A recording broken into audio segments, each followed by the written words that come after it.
Good afternoon. Welcome to Africa Today. I am Wisdom Onisi. First, the headlines. Nigerian government begins minimum wage payment. Salaries rise to 4 trillion naira. Kenya's president meet U.S. Secretary of State Anthony Blinken in New York. Head of Sudan's military says RSF militant must put down weapons. And on sport, NFF appoint Madugu, interim head coach of Super Falcons. Now the news in details. As Nigeria approaches its 64th Independence Day, the federal government has lauded the country's 25th year of uninterrupted democracy, calling it a testament to the will of the Nigerian people to sustain freedom and liberty for future generations. Speaking at a world briefing in Abuja on Thursday, the Minister of Information and National Orientation, Mohammed Idris, described Nigeria's journey since independence as one of resilience, strength, and progress despite numerous challenges. He emphasized the country's evolution into a leading force in Africa and respected voice on the global stage. Away from that, 7 months after it began negotiations that ended with 70,000 naira as the new minimum wage, the federal government on Thursday began payment of the new salary and its consequential adjustments to public servants across all levels of the federal civil service. This means over 1.2 million civil servants on the payroll of the federal government will be paid the newly approved minimum wage in September. A warrant for this month's salary signed by the Accountant General of the Federation, Oluwatoyin Madane, and addressed to the Budget Office of the Federation directed the commencement of the new payment. This was as document obtained by the National Income, Salaries and Wage Commission reviewed the amount civil servant under the Consolidated Public Service Salary Structure would earn per cadre. At least 9 persons have been confirmed dead following a cholera outbreak in 5 local government areas of Yobe State.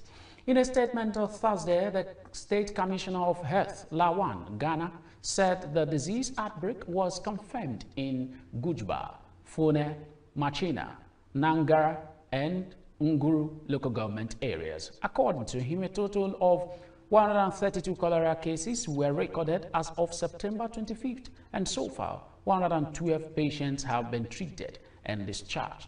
He said the state has recorded an upsurge in cases of acute watery diarrhea as a result of current heavy rainfall and subsequent flooding. A total of 132 cholera cases were recorded as at 25th September 2024. Unfortunately, they lost 9 patients, case fatality rate. Now when we return, news from other parts of West Africa. Stay with us. This is Hillstv. Quality broadcasting is what we'll bring to you. Now we be this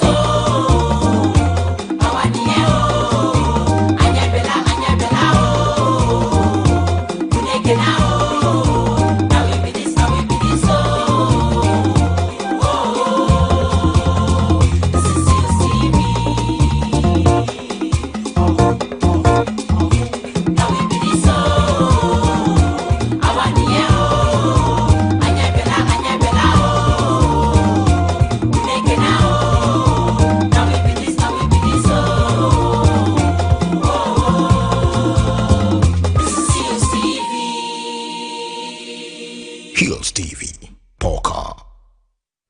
Welcome back. Now news from other parts of West Africa. In Ghana, the police service has debunked circulating report claiming that a pregnant woman and an elderly lady with a child were arrested during the Democracy Hub anti-Galabzi protest over the weekend in Accra. According to the police, these allegations, which have gained traction on the social media, are completely false and were designed to mislead the public. In a strongly worded statement on Thursday, September 26th, Ghana Police categorically denied these claims, calling the public to disregard such misinformation. Away from that, we have you know that Bassirou Diomaye Dakkal Faye of Senegal slammed the Security Council for its initial regarding the death of destabilization that have befallen the Sahel. Faye said they cannot accept that the Sahel becomes the scene of rivalries between foreign powers whose clashes only aggravate the destabilization of the region. He noted that peace and security in Africa are inseparable from world peace. Now we move to other parts of Africa after this break. Please stay with us.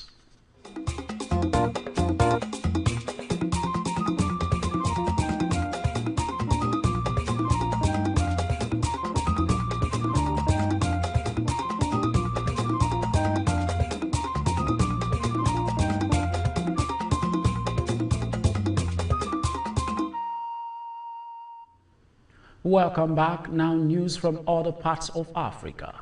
The head of Sudan's military told the United Nations General Assembly Thursday that the militias fighting in his country must pull down their weapons and stop fighting.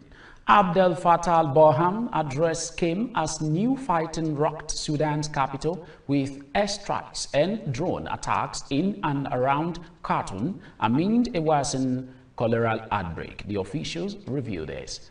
For months, some of the worst fighting has been in the city of El Fasher, the capital of the North Darfur state. RSF forces have laid siege to the city since May.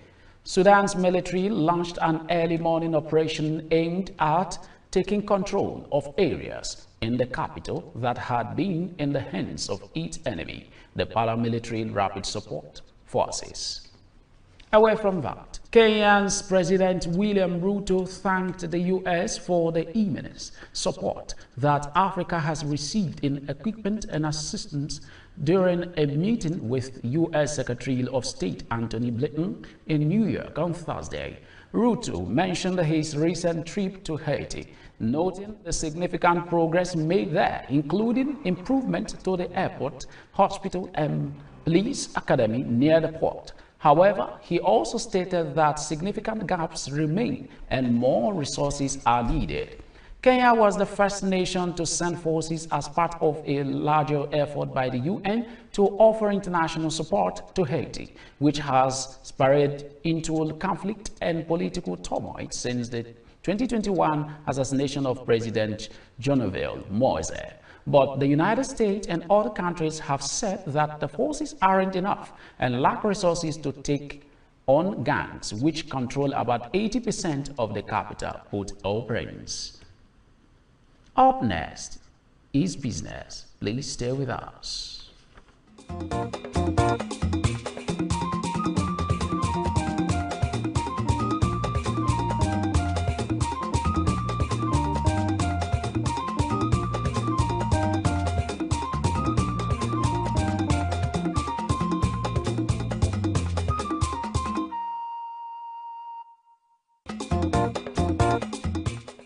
Welcome back now to business news. The landing cost of premium motor spirit, popularly called petrol, has dropped to 981 naira per litre, according to data released by the Major Energies Marketers Association of Nigeria on Thursday. The petrol landing cost around 1,130 naira in previous weeks came down by over 140 naira as of September 25, 2024, occasioned the recent drop in global crude oil prices.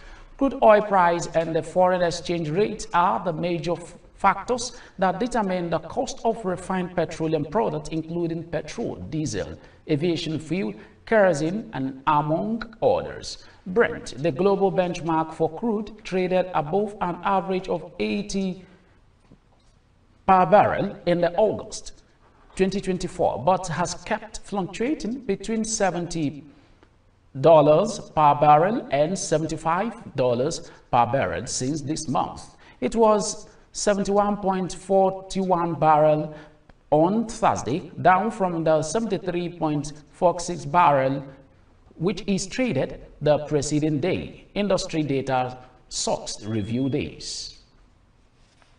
Still on business news, Nigerians export to 6 major trading partners: Spain, the United States of America, France, India, the Netherlands, and China reached 8.88 trillion naira in the second quarter of 2024, according to the National Bureau of Statistics in the Commodity Price Indexes and Terms of Trade report released on Thursday. A breakdown of the figures shows that Nigerians' exports to Spain in the second quarter were valued at 2.1 trillion naira, representing 10.34% of the country's total export during the period.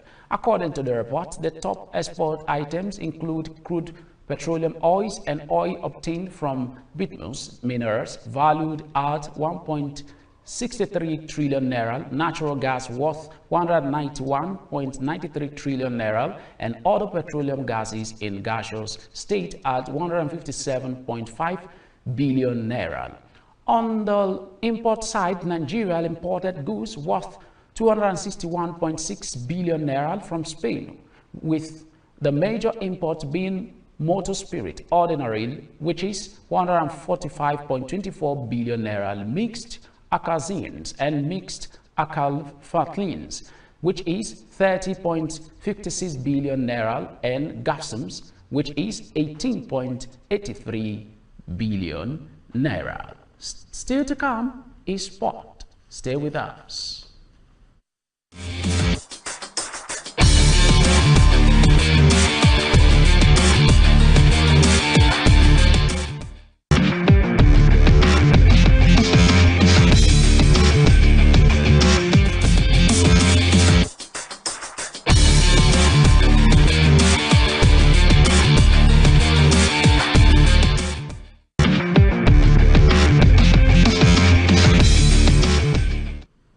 Welcome back now to Sport News. The Nigerian Football Federation (NFF) has announced the appointment of Justin Madugu as interim head coach of the Super Falcons.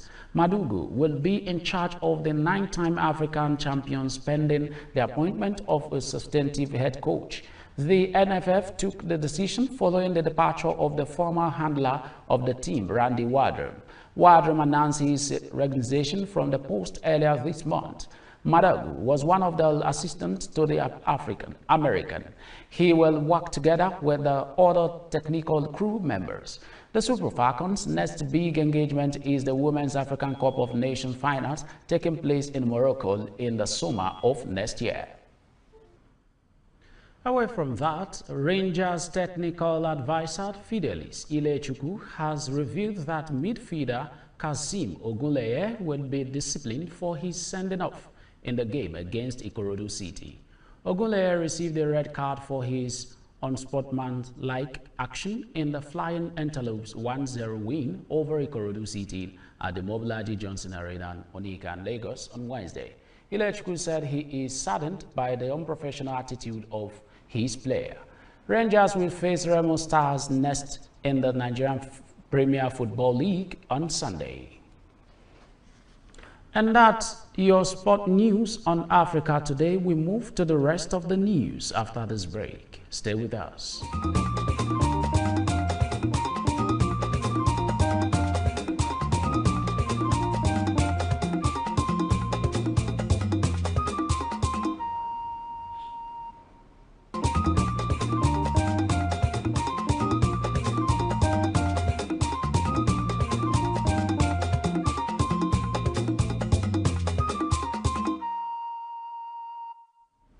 Welcome back now, the rest of the news. Nigerian workers have confirmed receiving federal government's new minimum wage. The spokesperson of Nigerian Labour Congress, Benson Oba, and the deputy president of the Trade Union Congress, Tommy Etim, disclosed this in a separate statement on Thursday. Reacting to the new minimum wage payment commencement, Oba asked establishment in the country to emulate the example set by the federal government. And that's Africa Today, but before we go, here are the headlines again. We brought to you that Nigerian government begins minimum wage payment, salaries rise to 4 trillion naira. We also informed you that Kenya's president meets U.S. Secretary of State Anthony Blinken in New York. We informed you that head of Sudan's military says RSF militant must put down weapons. And on sport, we told you that NFF appoint Madugu interim head coach of Super Falcons. Remember to visit us on Facebook at Hillstv Abuja, Instagram at Hillstv Abuja, and subscribe to our YouTube channel at Hillstv. I am Wisdom Onisi. Thanks for watching.